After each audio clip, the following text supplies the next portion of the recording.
Okay, what the hell is happening in Antarctica? And I don't mean from the ecological point of view either. I've googled Antarctica and this is what I get. I get Wales, map of the world, which by the way, look at that. Look at the size of Antarctica and the size of what we know as the world. Antarctica isn't on most maps, you know. Check it out, it's incredible. There are some beautiful signs of snow. That looks like a dragon there, look at that. That looks like a mouth. Those look like nostrils. The reason I say what's wrong with what's going on in Antarctica is because I love YouTube. I'm on the internet all the time. I have a YouTube channel. I'm speaking to you through it now. I have no gods before it. But Antarctica is all over the interweb at the moment. Everybody seems to be going there, and it's a lot to do with this. Buzz Aldrin, the famous astronaut, Great Leap for Mankind and all of that, second man on the moon, went to Antarctica recently and tweeted, put out this strange tweet that, Antarctica is absolute evil and it's the source of evil itself, and then the tweet was removed, and so people are going, what the heck's going on here? And, obviously Buzz were the moon landing's fate. That's all tied into that, but this is really a separate thread. Let's have a look here. There's just something I pulled up here. Something is happening around Antarctica these days that is shrouded in secrecy, but also attracting a lot of heavy hitters. The visit to Antarctica by Patriarch Kirill, the head of the Russian Orthodox Church. He's a kind of the opposite number of the Pope. The church split into many different. You've got the Church of England. You've got the Russian Orthodox Church. Patriarch Kirill is the head of the Russian Orthodox, and I don't know how many people are under him, but quite a few, I would imagine, as in hundreds of millions, It says here Obama's going there to the place, the South American headquarters. Well, hold on a second. That's a separate thread. Obama will be visiting the Nazi South American headquarters in Bariloche, southern Argentina. You can get lost in all of this, and a lot of conspiracy theorists tie all this together. What I'm going to do now, just for 5 minutes, is talk about what's happening in Antarctica. John Kerry's visited there recently, the American Secretary of State, on the day of the American election. If you remember Cameron going to the Antarctica, of course loads of people have been there, loads of famous people have been there, loads of world leaders have been there. And it's all tied in, it's all tied into this guy, Admiral Byrd. And this is where it gets creepy and freaky and weird, but it's also exciting at the same time. Check out this guy, Richard E. Byrd. Rear Admiral Richard Evelyn Byrd Jr., U.S. Navy, was an American naval officer who specialized in feats of exploration, according to Wikipedia. Born 1888, died 1957. Medal of Honor, Navy Cross, Distinguished Flying Cross, and more. This was a famous explorer that the American Navy sent to Antarctica to map and explore it. And this is where it gets really weird. And now Antarctica's been in the news recently on all the conspiracy theory websites, that there's something really, really weird going on there, and there's possibly some sort of, they've discovered a lost civilization there, or there are aliens there, or God knows what's going on there. The general theory seems to be that they've discovered a lost civilization, which sounds utter madness, because the image we're presented with of Antarctica is this. Is it not? It's some kind of a wasteland of ice and snow. Apparently it's the most... it's drier there than any other desert, than any of the deserts on the Earth. There's less rainfall than anywhere on Earth, which is odd considering it's basically snow, basically water, frozen water. 90% of the world's fresh water is here.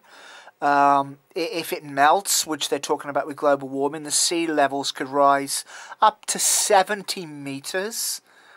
which means we're fucked. We're fucked. You know, the world, our civilization at this point in time, that's the end. That's the end of it. If we rise again, it might be in a geological age, i.e. millions of years. But that's a separate thread again. Now, everybody that is looking into the conspiracy theorists, for want of a better word, that are looking into civilizations and Antarctica, run square into this guy, Richard E. Byrd, Admiral Richard E. Byrd. I don't know how much to... but check this out, right? Check this out and tell me and then tell me what you think. The Inner Earth, My Secret Diary, Admiral Richard E. Byrd diary. By the way, the Russians are all up in this. The Russian patriarch... Putin and all those people have been there as well. Okay, check out the diary. Check out the diary of this explorer. 1947. Preparations are complete. All preparations are complete for our flight northward, and we are airborne with full fuel tanks at 1000 hours, 6:10 in the morning. Fuel mixture on starboard engine seems too rich. Adjustment made, and Pratt Whitneys are running smoothly. They're engines from back in the day. Radio check with base camp, all is well and radio reception is normal. That carries on for a few moments. Then see what happens now, okay? Take bearing on the sun compass, all seems well. The controls are seemingly slow to respond and have a sluggish quality, but there is no indication of icing. In the distance there appear to be mountains. 29 minutes elapsed flight time from the first sighting of the mountains. It is no illusion. There are mountains consisting of a small range I have never seen before, encountering strong turbulence again. We are crossing over the small mountain range and proceeding northward as best we can ascertain. As best can be ascertained. Beyond the mountain range is what appears to be a valley with a small river or stream running through the central portion. There should be no green valley below. Something is definitely wrong and abnormal here. We should be over snow and ice. To the port side are great forests growing on the mountain slopes. This is an admiral of the American Navy. This is his diary, released in 1947 after he went there exploring Antarctica. Our navigation instruments are spinning, the gyroscope is oscillating back and forth. Okay, it is green with either moss or a type of tight-knit grass. The light here seems different. I cannot see the sun anymore. We make another left turn and we spot what seems to be a large animal of some kind below us. Check this out. It appears to be an elephant. No, it looks more like a mammoth. This is incredible. Yet there it is. Decrease altitude to 1,000 feet and take binoculars to better examine the animal. It is confirmed. It definitely is a mammoth-like animal. Report this to base camp. This is Antarctica. Okay? And remember, all our world leaders, so-called leaders of our land, are going there at the moment to check this stuff out. Encountering more rolling green hills now. The external temperature indicator reads 74 degrees Fahrenheit. Do you know what's just crossed my mind then? Dr. John Dee, the reason Greenland is called Greenland is because Queen Elizabeth I, one of the predictions, Dr. John Dee, who lived 3 miles from where I am, if not 2, in a house called Minority House, which is just over the other side of the hill from where I live. In fact, there's actually legends that he lived in a place called Conjurer's Drive, which I could literally throw a stone from my house to where Conjurer's Drive is. A friend of mine when I was a kid used to live there.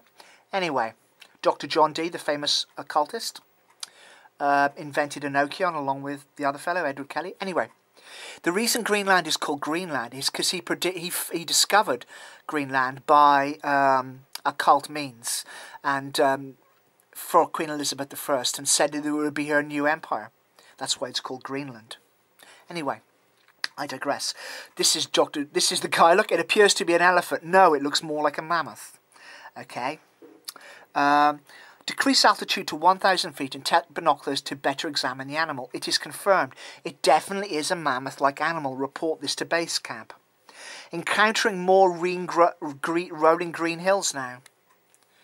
The external temperature indicator reads 74 degrees Fahrenheit. Very nice day. Continuing on our heading now. Navigation instruments seem normal now. I am puzzled over their actions. Attempt to contact base camp. Radio is not functioning. Countryside below is more level than normal, if I may use that word. Ahead we spot what seems to be a city. This is impossible. Aircraft seems light and oddly buoyant. The controls refuse to respond. My God, off our port starboard wings. This isn't a fake. This is an actual Admiral, Medal of Honor, proper Admiral in the American military Navy, his diary from 1947. Off our port and starboard wings are a strange type of aircraft. They are closing rapidly alongside. They are disc-shaped and have a radiant quality to them. They are close enough now to see the markings on them. It is a type of swastika. This is fantastic. Where are we? What has happened? I tug at the controls again. They will not respond. We are caught in an invisible vice grip of some type. Now, the Nazis were huge on going to Antarctica because they believed in the hollow earth theory. They went to Tibet.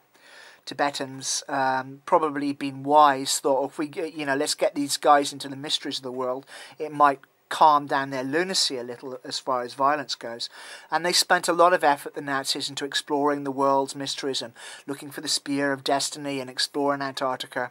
Swastika, who knows? I mean, the swastika isn't necessarily an evil sign. If I go upstairs to my bedroom, upstairs, my bed is there, where my pillow is, above my bed. There is a big picture of Ganesha, the Hindu god, and his emblem is a swastika. It's been around for a long time. Billions of people don't recognise it as not being evil. Anyway, that's besides the point.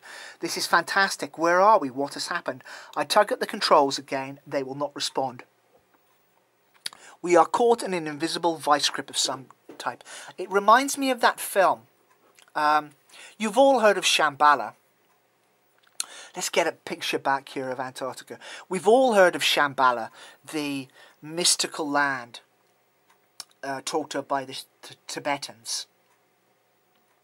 The plot from this Admiral Byrd's book, and it was a diary rather than a novel, reminds me of that film Shambhala, where there's this hidden beautiful valley where mystics and adepts live in perfect harmony with themselves and nature and never grow old and never age. And it's stumbled upon by some mountaineers by accident, and they have a choice: go back to the normal world and keep stum about it, or stay there, but you can never leave. You can, but you can never tell them where it is. And if you leave, you'll never be able to find the way back in. It reminds me of that film, Shambhala. Now, are you intrigued? Because I bloody well am. I really am. Okay. Our radio crackles and a voice come through in English with what perhaps is a slight Nordic or Germanic accent. Reminds me of Flash Gordon. The message is, welcome, Admiral, to our domain. We shall land you in exactly 7 minutes. Relax, Admiral, you are in good hands. I note the engines of our plane have stopped running. The aircraft is under some strange control and is now turning itself. The controls are useless. Now, this is like a science fiction film. Another radio message received. We begin the landing process now, and in moments the plane shudders slightly and begins a descent as though caught in some great unseen elevator. The downward motion is negligible, and we touch down with only a slight jolt. I am making a hasty last entry in the flight journal. Several men are approaching on foot towards our aircraft. They are tall with blonde hair. In the distance is a large shimmering city, pulsating with rainbow hues of colour. I do not know what is going to happen now, but I see no signs of weapons on those approaching.